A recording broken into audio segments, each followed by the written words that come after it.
Donc là maintenant, on va passer au pied de facture. Donc je vais demander de recopier hein, toutes les informations fixes, hein, les variables, pas les variables, mais les informations fixes hein, qui font partie donc du corps, de la partie intégrante de la facture. Et puis, on voit après pour les formules. Ok, donc je vais partir avec cet exemple-là hein, où j'ai pris 3 verres de vin blanc, un verre de vin moelleux, voilà, moelleux, enfin une bouteille de gazeuse, 2 menus dégustation et 2 cafés. Alors, le menu dégustation, j'ai modifié le prix. Hein, donc, il suffit d'aller dans la table. Là, et 55, je crois, j'ai mis 61. J'ai juste tapé 61. Le volontaire que j'ai modifié, c'est parce que j'ai vu un exemple sur votre livre là et je voulais avoir le même pour pouvoir avoir les mêmes calculs, les mêmes résultats. Donc, la première chose que je vais faire ici, bah, c'est calculer le montant total de ma facture. Voilà, je le mets au milieu, voilà. Et le total, donc ici, je vais mettre ici, je vais mettre le sous-total. Alors, je vais la mettre en G15. Hein, G15 pour respecter le modèle. Donc G15, donc on va mettre le sous-total. Voilà, 2 points que je vais placer à droite, que je vais coller à droite grâce à cette icône-là. Pouf, voilà. Je vais peut-être dire égal plutôt. Voilà. Et là, le tout total, eh bien, ça va être égal à la somme donc, des montants TTC qui est ici. Donc la somme automatique, ici, là. Tac. Et donc ça va chercher toute la colonne, toute la plage de cellules à sommer. Hein. Ça aurait pu être seulement que 2, ou 1, ou 3. Hein. C'est moi qui décide. Hein. Donc là, je vais prendre toute la... jusqu'au bout. Hein. Voilà. Et je fais entrer. Et ça fait la somme, donc 158,50 euros. D'accord. Ensuite, si on regarde le reste du corps de la facture, on a le montant, les taux de TVA en D15, je vais mettre en D15, le hors taxe et le montant hors taxe. Ok, donc en commençant par, là j'ai 14, mais je vais mettre D15, hein, comme j'ai pris une ligne de plus. Ok, donc D15, ça tombe ici. Voilà, donc on a dit les taux, donc c'est les taux de TVA. Ah oui, j'ai dit des choses dessus.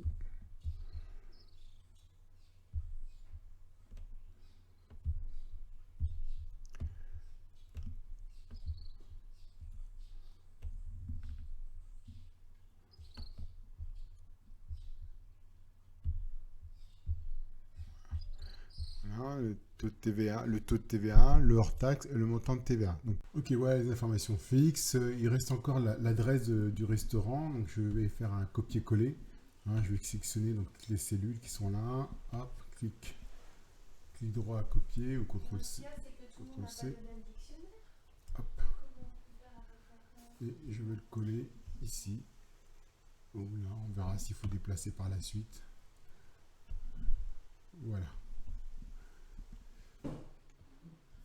Donc allons-y. Donc pour remplir la cellule hors taxe, pour avoir le montant total hors taxe, vous allez écrire égal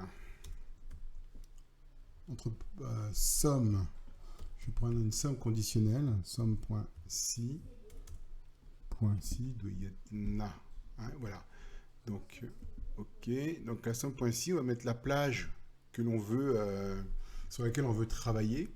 Donc on veut travailler sur le code TVA.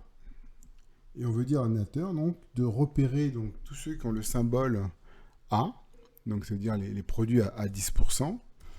D'accord. Donc on va dire entre guillemets, donc je mets entre guillemets parce que c'est une variable alphanumérique, enfin alphabétique, c'est du texte. Hein. Donc je mets entre guillemets, si j'y arrive. Voilà, grand A. Donc on va lui demander de rechercher donc, le grand A. Et puis si il trouve ce grand A dans la colonne, on va lui demander de faire la somme, hein, de sommer toutes les valeurs correspondant à grand A. Et donc les valeurs qui sont dans la colonne ici, de H8 à H12. Et on ferme la parenthèse. Là, bam. Donc là, il fait la somme. Donc là, ce qu'il a fait, il a sommé donc, tout ce qui correspond à A, c'est-à-dire qu'il a fait 122 plus 3,50 plus 5, donc ça fait 130,50. Mais on est d'accord que ça correspond au montant TTC. Donc pour retrouver un hors-taxe, qu'est-ce qu'il va falloir faire? Eh bien, il va falloir diviser la somme par 1 plus le taux. Donc là, je vous renvoie aux vidéos sur les calculs de TVA, hein, pour passer du TTC hors taxe. On prend le TTC qu'on divise par 1 plus le taux. Donc ici, comme il s'agit du code A, donc c'est 10%. Voilà. Et paf, vous avez le montant hors taxe. Alors c'est pas très joli, donc on va le... Moi aussi, je peux mettre des euros tout de suite. Je vais juste réduire le nombre de décimales. Voilà, en cliquant sur l'icône décimale. Voilà.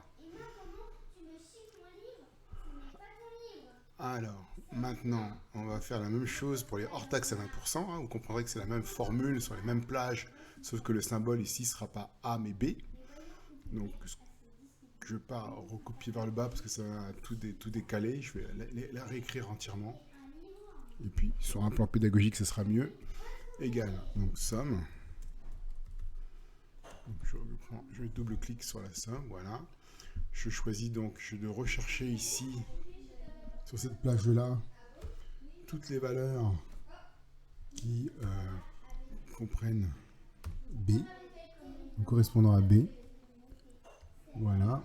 Et de faire la somme, donc, de toutes les valeurs correspondant à B de cette plage-là. Et je ferme la parenthèse. Voilà. 28 seulement? Ah ouais, alors attendez. Il y a le vin blanc, 19,50. Le vin du vin blanc aussi moelleux, 8,50. Ça fait effectivement 28. Tout rond, exact, c'est bon. Ok. Mais ça, c'est le TTC, donc il nous faut leur taxe. Et là, comme c'est une TVA à 20%, donc je divise par 1 plus le taux. Donc 1,2. Voilà, et là, j'ai mon hors taxe. Alors pareil, c'est pas joli, donc je réduis le nombre de décimales, je garde juste 2 décimales. 2. Voilà. Je peux donc faire calculer la TVA maintenant. Puisque là, j'ai leur taxe, eh bien, il suffit de prendre cette valeur-là. Donc la valeur qui est dans E16 et de la multiplier par le taux de TVA. On sait d'office que c'est 10%, puisque le code A correspond à 10%. C'est une valeur qui ne bougera pas pour le moment, jusqu'à notre loi de finances. Voilà, 11,86. Voilà, même chose ici. Donc 23, on sait que c'est 20%, parce que c'est le code B. Donc je multiplie par 1,2. Ah, je fais un peu n'importe quoi. 1,2, voilà. Il y a un souci. J'ai fait la même chose, j'ai fait la même erreur. Ah d'accord. C'est pas 1,2, hein, c'est 0. Si vous faites 1,2, vous retrouvez TTC en partant du hors taxe. Donc c'est 0,2. Donc c'est 20%. Voilà. Ok. Alors c'est pareil, c'est pas très joli. Alors, pourquoi j'ai mis en euros là? Je préfère les garder. Voilà, on va juste des. C'est pas possible, c'est ça, non, donc c'est bon ça. Je vais mettre comme ça. Hop, voilà. Donc comme ça, on a le total de la TVA. Donc je fais ça en mathématiques. Bon, il y a juste de montant, mais voilà. Ça fait 16,50. Net à payer, c'est le même que là-haut. Hein. Ce qu'on paye, c'est le TTC. Hein. On paye leur taxe plus la TVA. Enfin, le client paye la TVA, donc c'est la TVA collectée. Paye la TVA collectée. Voilà. Est-ce qu'on a? C'est bon, total. On a répondu à toutes les. On va regarder par rapport à la facture finale. Ici, il y a total TVA que j'ai pas mis. Je vais le rajouter. Ah ben si, je l'ai fait, total TVA. Ok, donc c'est bon. Quoi d'autre encore? Bon, ben, on a fini. Hein, on a fini la facture. On va juste travailler un petit peu peut-être la mise en forme. Voilà, fini. Ok, bah, travaillons un petit peu la mise en forme. Autrement dit, on voit que la facture n'a pas. Alors, je vais faire un contour à ma facture très simple pour la dissocier, pour qu'on puisse bien voir que c'est la facture. Donc, je vais faire un contour simple. Voilà. Je vais enlever le quadrillage. Donc, je vais dans ma mise en page. Je retire le quadrillage. Voilà. Et on se retrouve bien avec la facture de tout à l'heure. Alors, on peut mettre un petit. Si pour être plus joli, peut-être qu'on pourrait peut-être mettre ça dans un tableau. Enfin, voilà. Après, c'est un petit peu de maquillage. Hein. Après, chacun fera comme il voudra. Voilà. Voilà. Enfin, vous avez compris le principe. Ici, hein, c'est bien. Donc, si on n'a pas de produit et bien, rien qui s'affiche, donc les quantités non plus ne devraient pas apparaître. Voilà, ça se retire, voilà. Et ça modifie la facture, vous voyez que tout se fait automatiquement. Si je rajoute un produit, si je rajoute du coca, voilà, j'en mets une quantité, il a très très soif, il en boit 5. Voilà, oui, là, tout s'affiche et tout est automatique. Ah, peut-être encore on peut automatiser. Hein, dans ces cas-là, on fera peut-être plus en utilisant des logiciels comme Access, hein, un système de une base de données relationnelle, où on fera donc des tables avec table client, table facture, etc. Relier tout ça par des identifiants, mais on verra plus tard. Donc là, c'est juste une petite facture simple, enfin simple, sur Excel, voilà, simple. J'ai pas mis de réduction commerciale ni financière. On verra peut-être lors d'exercices d'abord, avant d'aborder ça sur le plan informatique. Voilà, j'espère que ces vidéos vous aura plu. Je vous souhaite une bonne semaine, de bien travailler, d'essayer de voir si vous pouvez réexploiter ces données. Donc je vais vous envoyer carrément le fichier Excel, comme ça vous l'avez sous la main et puis vous entraînez avec. Ok, je vous remercie et à une prochaine fois. Au revoir.